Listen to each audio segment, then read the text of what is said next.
I'm going to talk to you today about some do's and don'ts, some things we learned in the U.S. About our life cycle assessment. I have indicated the do's and don'ts with this little black star on some things we've learned in the U.S. by doing our life cycle assessment. So first and foremost, I think it's very important that you ground your program in the message of continuous improvement. And I think that that's been repeated throughout today and even into yesterday into our board meetings, that GRSB really stands for continuous improvement. And we in the U.S. have committed to a journey of continuous improvement, and this has been very well received by our producers. They really have a lot of trust in this process. And the other thing I would highly recommend is to actually conduct your benchmarking research, because it allows producers to understand where they're at and how they can improve moving forward, but it also gives them a great story with which to really ground their sustainability journey in and to start with. The other thing I would really encourage is that every time you go out and talk about sustainability, you remind everyone in the audience that a zero impact is not possible. Because in fact, the clothes we wear, the vehicles we drive, and the houses we live in, they all cause an impact. And that's about us as humans sustaining life. And that's okay. And what we need to do is do a better job about balancing those impacts and always strive to reducing those impacts and improving our overall sustainability. So in 6 years, the U.S. has improved their overall sustainability with 3 pillars by 5%. And if you look at just our environmental and social pillars, we've improved 7%. So it's really an outstanding story. Now, I present this to producers, and you would think that they would stand up and cheer, "Hallelujah, we have a great story," but they don't. They look at me skeptically and say, "Well, how did we do that if we weren't trying?" And the answer is easy. The answer is agriculture has continued to be sustainable from innovations within the food system. And on farm, those innovations look like improvements in crop yield, improvements in machinery and irrigation technology, so the good work John Deere and Case and New Holland and others have done to make their machines more efficient, improvement in manure management, precision farming is huge here in our life cycle assessment. So actually being able to map croplands and adjust fertilizer application based on the soil nutrient composition. And then, of course, animal performance. And those efficiency gains are paramount, right, to improvements in sustainability. But for the first time with this life cycle assessment, we were able to understand what happened on the post-harvest side. And on the post-harvest side, so in the packing sector, we looked at improvements. Improvements were achieved through biogas capture. So actually being able to look at biogas capture, and in our processing facilities power those plants by 60% of their energy is powered from biogas capture. Closed loop water cooling systems, wastewater recycling, and then, of course, right-size packaging. So right-sizing is something that I had to learn as an animal scientist. I didn't know what right-sizing was. And it's really all about less packaging material. So there were also some things that really surprised us as we began to conduct this work. First and foremost was during the assessment of our hotspot assessment, which was a multi-stakeholder interview process where we interviewed 90 individuals along our value chain and asked them, what are the perceived hotspots through beef sustainability? And believe it or not, at the time we conducted this in 2010, greenhouse gases did not even make the top 10 list. Sustainability at that time had morphed into something bigger than just greenhouse gases. They're certainly a part, but sustainability had become more about animal welfare, traceability, and water use and water quality. The other thing we learned was about this little booger here, food waste. And in the U.S., 40% of the food we produce is wasted by our consumers. And that equates to about $2,500 per family per year. And I learned this morning, talking to some Brazilian friends, that 30% of the food is actually wasted in Brazil, which surprised me. If we could reduce beef waste by half, we would improve our sustainability by 10%. So our improvement in 6 years would have been 15% rather than 5%. So it's a huge impact category, even for us in the beef value chain. And it has opened our eyes as the beef industry to the important role we can play in the larger community and the larger society about reducing this food waste issue. So these are some high-level results from our hotspot analysis demonstrating the perceived sustainability issues when it comes to beef. So everything from labor rights to community health to occupational health and safety to community health to trade to traceability to rural economies to land management to water emissions, and the list goes on. And it's a long list. And let me tell you, as a very young scientist in this role, this list was very overwhelming for me. But what it forced us to do as an industry is to think broader about our definition. So beef producers innately want to say sustainability is about leaving my land to the next generation. And absolutely it is. That's 100% a part of it. But a bigger definition is one that we adopted, which is very similar to GRSB. We actually adopted it in 2010, which is meeting the growing global demand for beef by balancing environmental responsibility, economic opportunity, and social diligence. And for those of you here who work in the beef sector, understanding these perceptions allowed the adoption of that definition to be much easier for them. So everyone here knows how complex the beef industry is. I'm going to spend a little time to describe the beef industry from the United States perspective. We have 750,000 cow-calf producers that have the average herd size of 40. 40 head is the average herd size in the U.S. So lots of very small family farms in the United States. They're then sold to stocker operators in good years where there's lots of water. Those animals are weaned out of cow-calf. They're sent to stockers where they graze grass for a length of time. It varies depending upon the forage available. And I call those the teenage years, where they're adding skeletal growth and not muscle mass. They're then sold into a feed yard where they're fed for the last 90 to 180 days, depending upon how far corn has to travel and other grain stuffs have to travel to different regions in the United States. Then they're sold into a packing plant and, of course, distributed through retail across the world. Life cycle assessment is about inputs and outputs. In its simplest form, it's an accounting system. And it is very hard to have an accounting system for things like sunlight and water and soil type and animal genetics and metabolism and all of the things that vary on farm. When you get to this packing sector piece, it becomes a little easier. At that point, our beef value chain becomes more direct, more about inputs and outputs. And we were working with one of our 3 packing collaborators, just to give you an idea as to how complex these LCAs are. And we had 600,000 data input lines from one packer. And we got to the line item of toilet paper. And we knew how much toilet paper that plant used every single day. And we had to figure out if that toilet paper was greater or less than 1% of the total paper used in that plant. So life cycle assessments are very, very involved, and they take a lot of work. On the pre-harvest side, so we actually, for the modelers in the room, we broke this into 2 models. And that's a little dangerous, but we thought that it was necessary to capture the complexities of the on-farm system. So beef doesn't have, or a cow-calf operation of 40 head doesn't have an input like toilet paper. They have inputs like inches of rain, and I live in this soil type, and I had this much sunlight.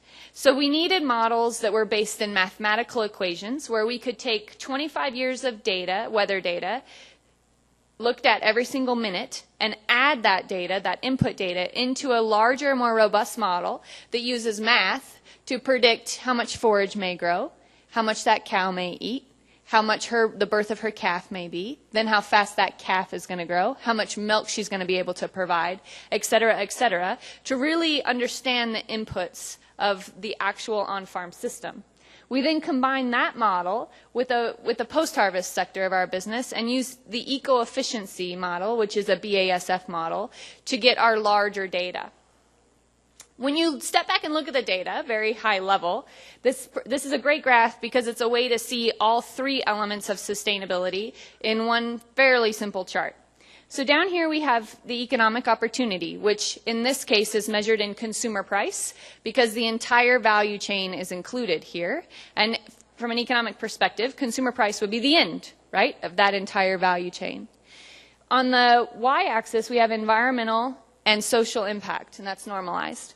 This graph's a little bit different in that there's high consumer price and high environmental impact towards the XY axis. So as you move away from the XY axis, this is an area of high sustainability, and this is an area of low sustainability. So this is our improvement in 6 years in the US. And you'll notice that it slants backwards. How many beef consumers from the US do we have in the room? I see quite a few. And what has the price of beef done in the US over the last 6 years? Yes, increased dramatically, right? And you would think that that would be a hard message to sell to producers because increased beef prices to consumers mean that they're making more money as producers. And it does, all right? It does. It absolutely does. But beef producers are very concerned about becoming the lamb industry in the U.S., right? And people do not eat lamb very frequently in the U.S. because it's very, very expensive. We're talking $15 to $16 a pound. So there is tremendous pressure on the beef industry, and producers put this on themselves, to keep beef affordable and at the center of the plate 2 to 3 times a week. If beef prices continue to rise, that's absolutely a sustainability problem because beef will not continue to be on the plate of consumers 2 to 3 times a week. So if you pull that y-axis out of environmental and social impact costs, what you get is an environmental fingerprint. And this compares our 2011 to our 2005 data. And this LCA actually looks at 14 different indicators, so this is a higher level of those indicators.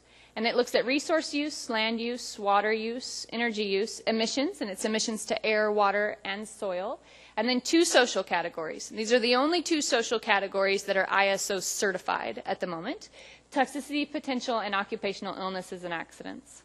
And as a side note, this work is certified by NSF International. So because we combined 2 models, that's something that hadn't been done before. So NSF is the same company that certifies all ISO standards. So they certified this model development, and we're working now on getting it in the peer-reviewed literature. So if you break these out further, I'm going to show you some select data charts from these impact categories. Understand that there's not all 14. I see a few books laying around. That has our complete data set and our complete project included in it, so grab one if you're interested. And I would say that for those of you who are thinking about doing a country LCA, to put together one of these books. And we took the 130-page technical document and we boiled it down into this document, which is more accessible and easy to read by producers. But it's also served as a wonderful influencer piece for us. So for dietitians and doctors and people who are interested in sustainable beef. So as we break this out, one of our LCA measurements was solid waste emissions.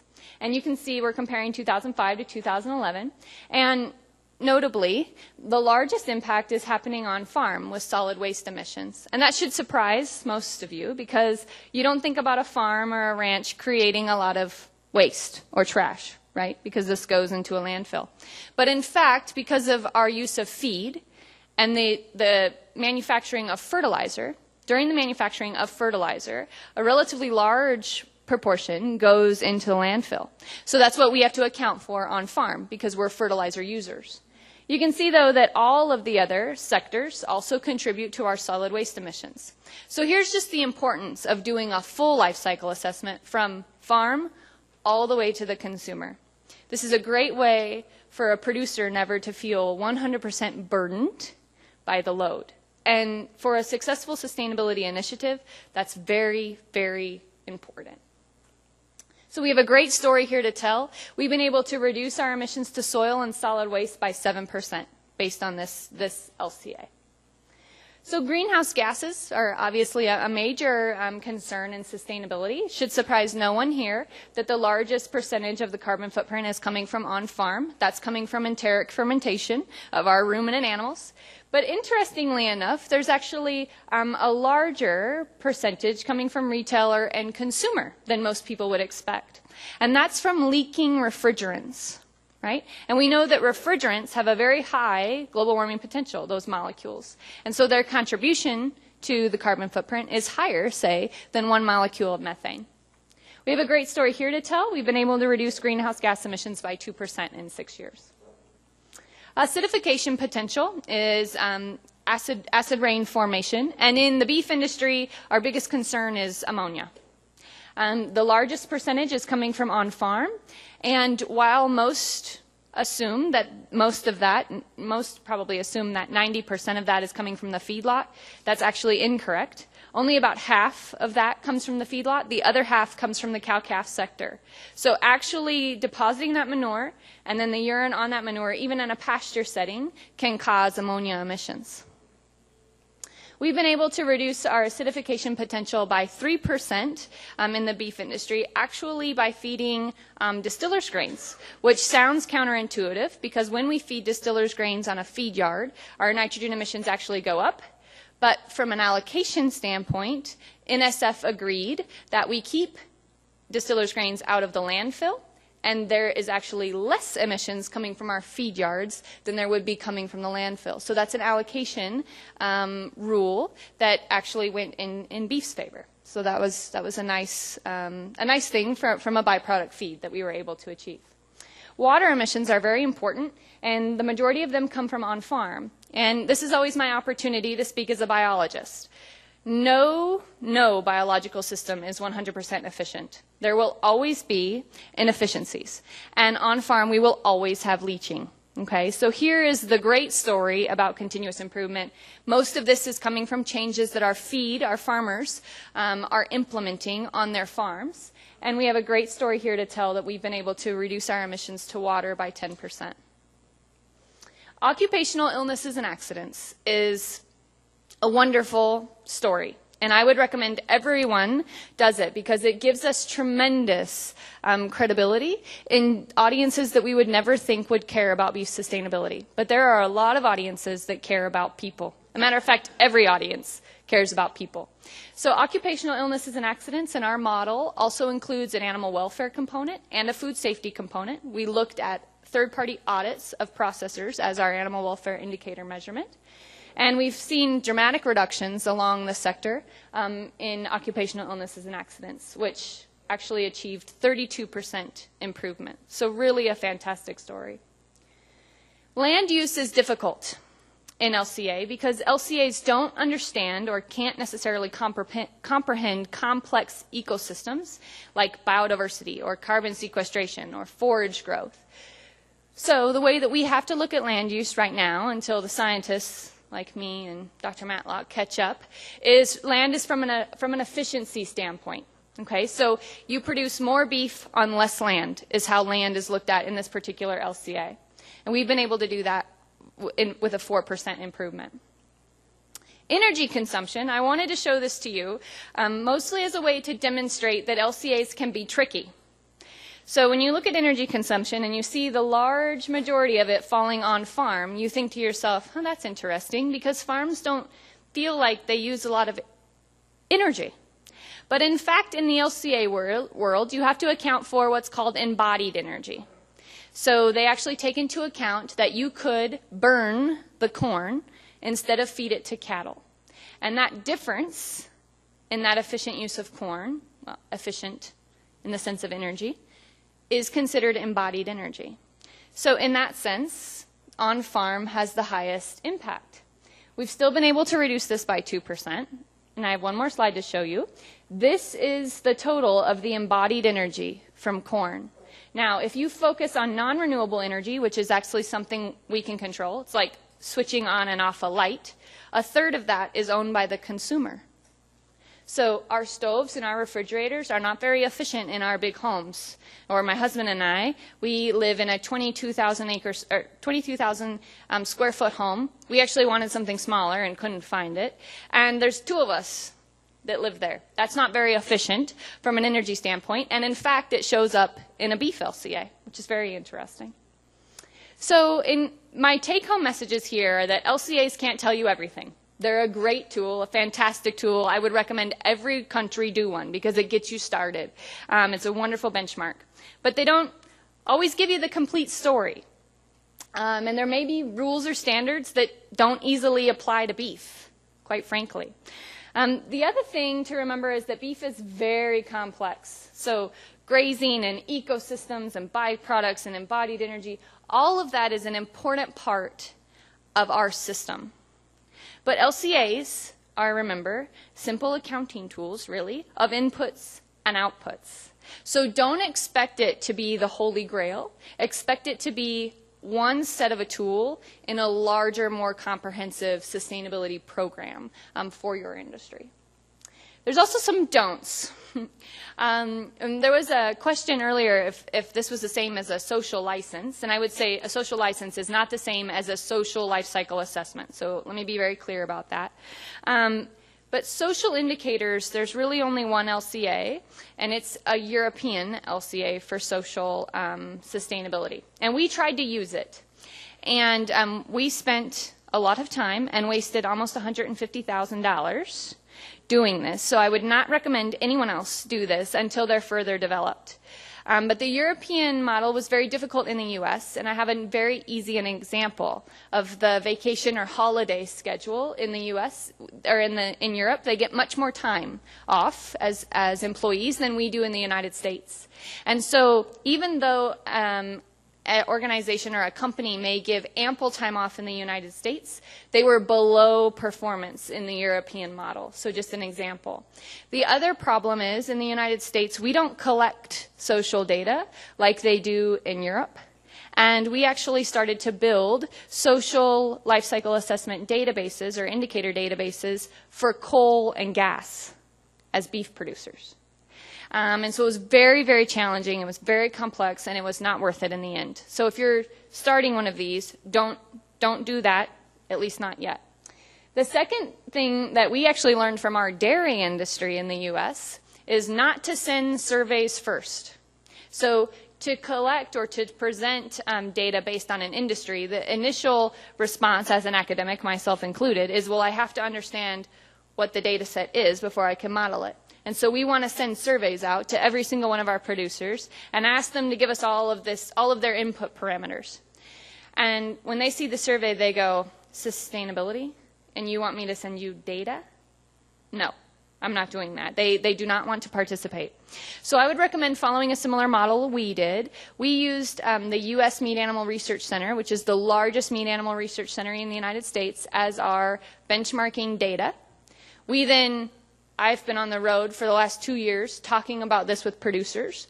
Now we're sending out the surveys. And believe it or not, we sent out an electronic survey, and 600 producers in Texas alone responded to it. So they're very comfortable. They seem to be more comfortable with the word. They're willing to share their data, and we're going to have an update LCA that includes all of the states. So just a word to the wise. Take it from our dairy industry. They told me, don't do that. Figure out another way. And I think the way we went about it seems to be working for us. And then finally, don't expect an LCA to answer your biodiversity questions. Don't expect an LCA to understand ecosystem services. Don't expect an LCA to be able to value livestock or to value wildlife. Don't expect it to be able to value land. They don't have the capabilities of doing that yet. So set up a different program to do that, because it absolutely is an important part of beef sustainability, and it's a wonderful story that we have to tell. And I always like to end with 2 things. What are the benefits of a beef LCA? I think first and foremost, it allows us to tell our story in perhaps the most positive and proactive way that beef has ever had a story to tell that's based in proof points. It also gives us a good science for a baseline, and it allows us to focus on the right areas we're actually going to see improvement. So we wouldn't have known food waste was an issue if we hadn't done the research, right? And then finally, these are 3 points I end with on every single producer talk, so I thought I would share them with you. Sustainability is absolutely about a continuous improvement over time. It's a journey, not a destination, and beef producers are sustainable today. In the U.S., we have 6th and 7th generation ranchers, and that's impressive. Very few businesses can claim that, but we need to be more sustainable. We want there to be a 7th and 8th and 9th generation. And if you can frame your messages around those core sustainability kind of principles or philosophy, your producers, they will listen and they will trust you and they will go on this journey that we have as a multi-stakeholder effort together in the best way that they know how.